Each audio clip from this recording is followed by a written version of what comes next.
notre perception du monde ne constitue pas une réplique exacte de la réalité. Nous ne voyons que ce que nous voulons bien voir. Le souci est que cela peut gérer des conflits.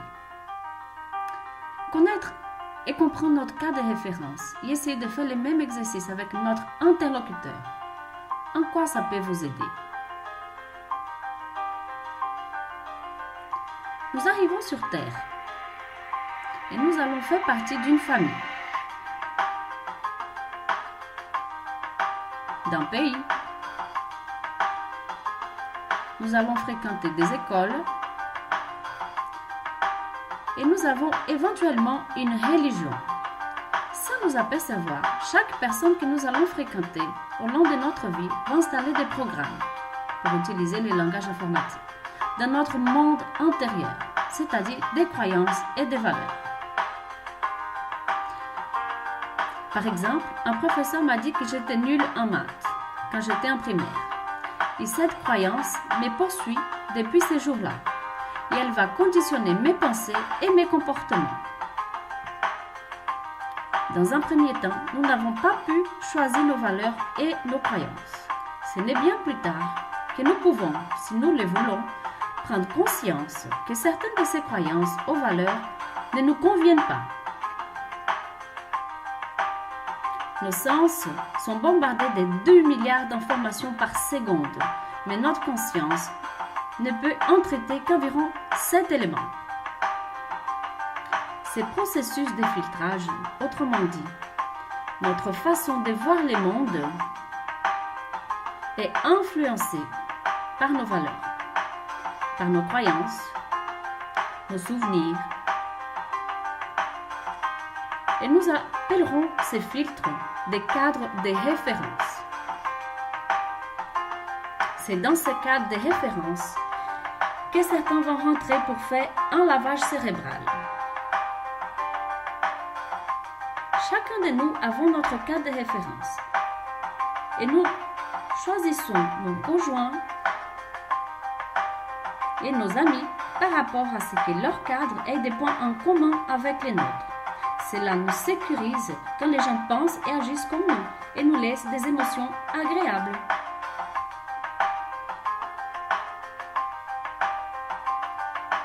Cependant, nous ne pouvons pas toujours choisir les personnes que nous côtoyons.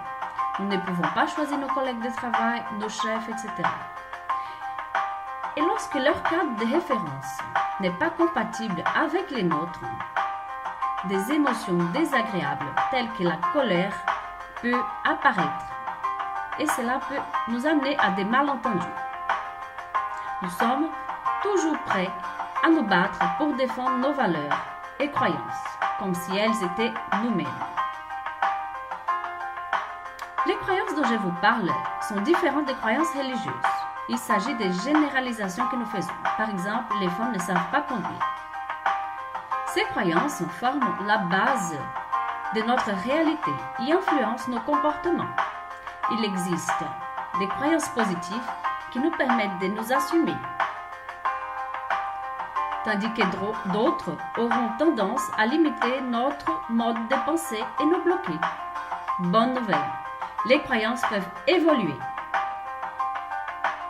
En ce qui concerne les valeurs, elles sont les éléments clés qui conditionnent nos comportements. Ils sont nos facteurs de motivation et de démotivation. C'est à cause ou grâce à nos valeurs que nous agissons. Les succès, la performance, l'aventure, la fidélité, l'honnêteté, les partages, le pouvoir, la famille, l'amitié, la confiance, la liberté, ce sont des exemples de valeurs. Quelles sont vos valeurs? Avez-vous identifié des valeurs contraires? Par exemple, fidélité et aventure? Soyez attentifs à vos valeurs conflictuelles. Elles peuvent vous mettre dans des états d'âme à cause de vos comportements et choix. Prendre conscience de nos croyances et valeurs est une étape fondamentale vers un mieux-être personnel, professionnel, mais aussi relationnel.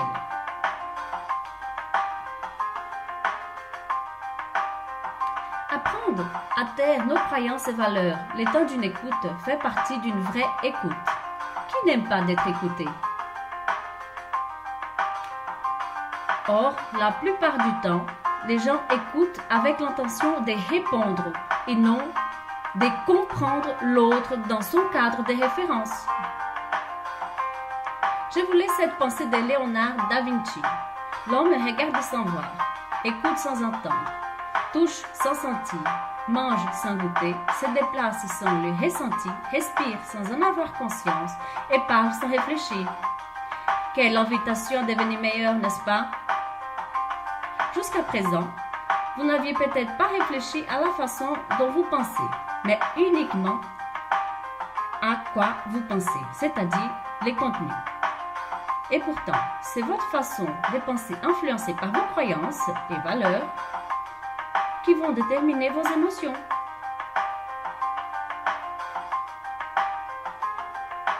Vos émotions vous pousseront à avoir des comportements.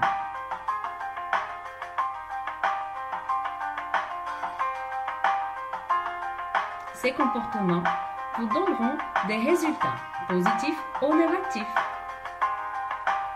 vous permettant ainsi de confirmer vos croyances.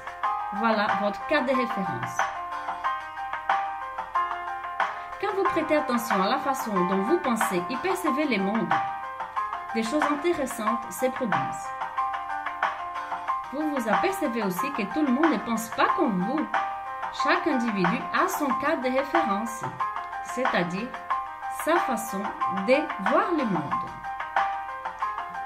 Que pensez-vous de tout cela?